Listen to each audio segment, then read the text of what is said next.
ఆయన ట్విట్టర్లోనే ఆయనే పోస్ట్ చేశారు.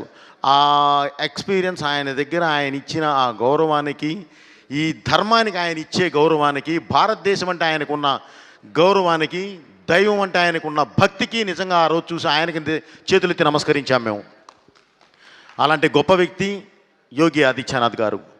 అలాగే ఈ రోజుకి భారతదేశానికి వెన్నెముక లాంటి ఒక ఆర్ఎస్ఎస్ సంస్థ, ఆ సంస్థ చీఫ్ గౌరవనీయులు మోహన్ భగత్ గారు ఎంత గౌరవంగా అంటే, ఇదే చిన్న ఫుటేజ్ ఆయన చూసి, ఈ సినిమాని మేము కాకపోతే ఎవరు ప్రమోట్ చేయాలి, మేము చేస్తుందే ఇది కదా, మేము చేస్తుందే దేశాన్ని, దైవాన్ని, ధర్మాన్ని ప్రొజెక్ట్ చేస్తూ వెళుతూ ఉంటే, ఈ మూలాలను ప్రొజెక్ట్ చేస్తూ ఉంటే, అంత అద్భుతమైనది మీరు తీసుకొచ్చి ఎదురుగా పెడితే కోట్ల మందికి చేరే విషయాన్ని మేము చెప్పకపోతే ఎవరు చెప్తారు అని చెప్పి భుజం తట్టి ముందుకు నడిపించారు ఆయన.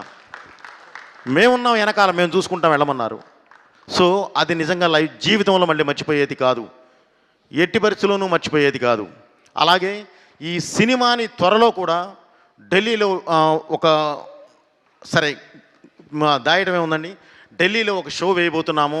అది మోదీ గారు కూడా చూడబోతున్నారు. ఎందుకంటే దీని గురించి విన్నారు, దీని గురించి తెలుసుకున్నారు.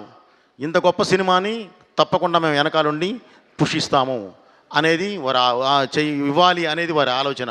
సో త్వరలోనే ఇది కూడా అక్కడ ఢిల్లీలో కూడా షో అయిపోతున్నాము.